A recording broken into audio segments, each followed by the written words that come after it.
दोस्तों नमस्कार। आज हम पढ़ेंगे सीआरपीसी को। सीआरपीसी 1973 दंड प्रक्रिया संहिता 1973, अंग्रेजी में कहें तो क्रिमिनल प्रोसीजर कोड। ये 1 अप्रैल 1974 में भारत में लागू है। उस समय थोड़े दिन पहले जब से धारा 370 जम्मू कश्मीर वाली हटी है, उससे पहले ये जम्मू कश्मीर पे लागू नहीं थी, लेकिन अब वो प्रावधान हटा दिया है तो ये पूरी इंडिया पे लागू, जिसमें जम्मू कश्मीर को भी शामिल कर लिया गया है। इसमें टोटल 484 धाराएं हैं और 37 अध्याय हैं। तो ये इसकी सेक्शन 1 है। अब लेते हैं इसकी सेक्शन 2 को। तो सेक्शन 2 के अंदर क्या है कि परिभाषाओं के बारे में बताया गया है। तो सबसे पहले सेक्शन 2 की ए के अंदर अजमानतीय तथा जमानती अपराध के बारे में बताया गया है। क्या है? जो सीआरपीसी की प्रथम अनुसूची में जमानती या अजमानती दिखाया गया है। जमानतीय अपराध में अगर अपराध करने वाला जमानत की शर्त पूरी करता है तो उसे जमानत दे दी जाएगी, जबकि अजमानती अपराध में जमानत लेने या न लेने की शक्ति क्या है? न्यायालय के पास होती है। तो ये कहती है सेक्शन 2 की ए। अब है सेक्शन 2 की बी के अंदर आरोप की परिभाषा दी है। आरोप, चार्ज, जब मजिस्ट्रेट है जो अंडर ट्रायल प्रिजन होता है उसको ये पढ़कर सुनाता है कि आपके खिलाफ ये आरोप हैं, जैसे चाहे उसके खिलाफ रेप का हो, रेप प्लस मर्डर हो, तो वो होता है आरोप। बाकी जो शुरू के अंदर जो कंप्लेंट पार्टी लगाती है वो आरोप के अंतर्गत नहीं आता है। इसके अंदर जो मजिस्ट्रेट ने डिक्लेयर किया है वो ही आरोप के अंतर्गत आएंगे। अब सी अंदर क्या है? कोग्निजेबल ऑफेंस, यानी कि संज्ञेय अपराध। ऐसा अपराध जिसके अंदर पुलिस अफसर बिना वारंट के गिरफ्तार कर सकता है, वो है संज्ञेय अपराध। अब है डी के अंदर परिभाषा दी गई है कंप्लेंट की, यानी कि परिवाद। परिवाद क्या है कि सीधे कोर्ट में जो शिकायत दर्ज करवाता है और उसका संज्ञान कोर्ट स्वयं ना लेकर पुलिस को भेजती है, वह कंप्लेंट कहलाती है। या सेक्शन 200 सीआरपीसी के अनुसार अगर पुलिस सुनवाई ना करे, उसको कोर्ट में शिकायत लगाए, तो उसे क्या कहते हैं? कंप्लेंट कहते हैं, परिवाद कहते हैं। सेक्शन 2 की ई के अंदर हाई कोर्ट की परिभाषा दी गई है, उसमें कुछ नई बताने वाली बात नहीं है। और एफ के अंदर भारत की परिभाषा दी गई है। भारत के अंदर क्या है? वह क्षेत्र जिस पर इस संहिता का विस्तार है। जैसे वर्तमान में अगर पूरे भारत में जैसे जम्मू कश्मीर तक भी है तो जम्मू कश्मीर तक का पूरा एरिया भारत के अंतर्गत आएगा। सेक्शन 2G के अंदर परिभाषा दी है जांच की, यानी कि इंक्वायरी। इंक्वायरी क्या है? अदर देन ट्रायल, यानी कि जज या न्यायालय द्वारा की जाती है। अर्थात जब पुलिस 173(2)72 के तहत जो रिपोर्ट कोर्ट के अंदर पेश करती है, तब न्यायालय इसकी जांच करवाता है कि तफ्तीश ठीक से हुई है या नहीं है। बल्कि जो पुलिस करती है उसे जांच नहीं कहते, वो क्या होती है? इन्वेस्टिगेशन होती है। 2H के अंदर परिभाषा दी है इन्वेस्टिगेशन की। इन्वेस्टिगेशन क्या है? पुलिस द्वारा या ऐसे व्यक्ति द्वारा जो न्यायालय द्वारा नियुक्त हो, साक्ष्य एकत्रित करने के लिए की गई कार्यवाही क्या है? तफ्तीश है। अब सेक्शन 2 का आई के अंदर परिभाषा दी गई है न्यायिक कार्रवाई की।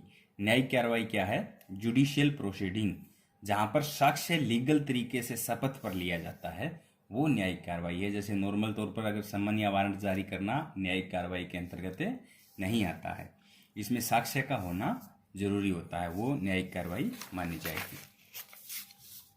अब है 2 का जे के अंदर क्या है? ज्यूरिडिक्शन, लोकल ज्यूरिडिक्शन, यानी कि स्थानीय क्षेत्राधिकार। ऐसा क्षेत्र जिसके अंदर न्यायालय अपनी शक्तियों का प्रयोग कर सकता है, वो उसका लोकल ज्यूरिडिक्शन एरिया कहा जाता है।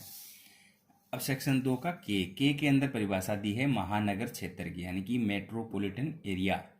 यानी कि जो सेक्शन 8 के अनुसार महानगर क्षेत्र घोषित कर दिया गया है, वो मेट्रोपॉलिटन एरिया है। अब सेक्शन 2 का एल मतलब नॉन कोक्यूजेबल ऑफेंस, यानी कि असंज्ञेय अपराध, जिसके अंदर जो पुलिस है वो बिना वारंट के गिरफ्तार नहीं कर सकती है।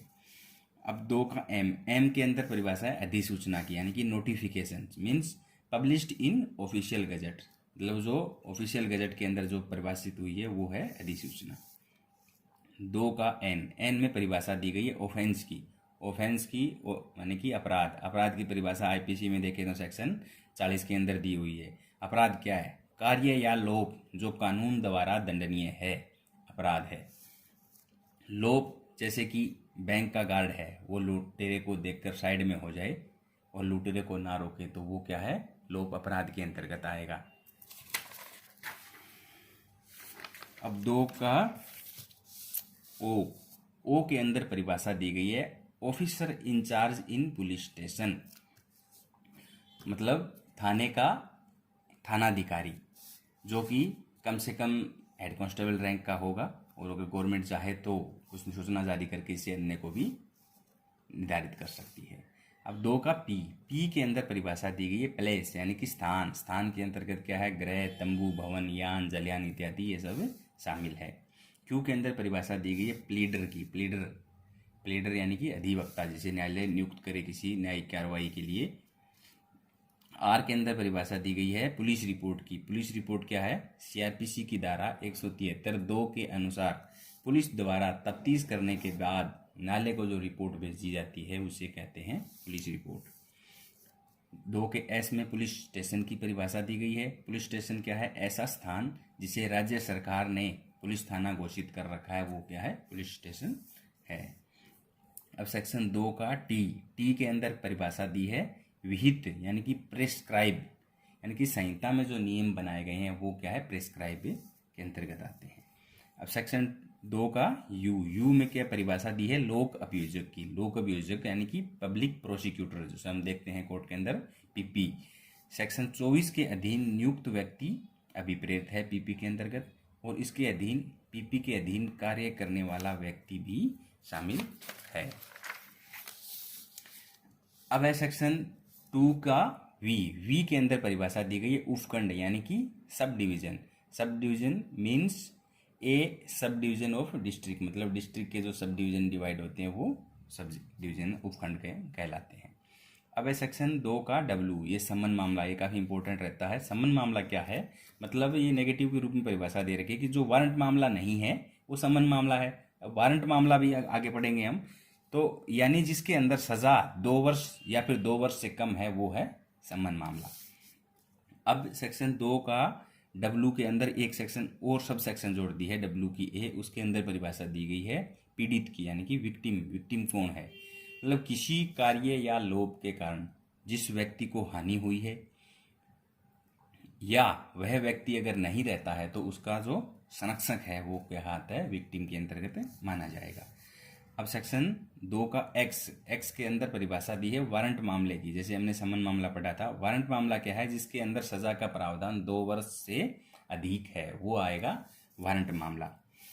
अब सेक्शन 2 का वाई, तो सेक्शन 2 का वाई क्या कहता है कि जो शब्द सीआरपीसी में परिभाषित नहीं है और आईपीसी में परिभाषित हैं तो उनका मतलब वही समझा जाएगा जो आईपीसी के अंतर्गत बताया गया है। तो ये अपनी सेक्शन 2 है, इसमें सारी सीआरपीसी की परिभाषा की गई है। इसका नोट्स बना लेना अपना शॉर्ट में। इतना ही है, धन्यवाद।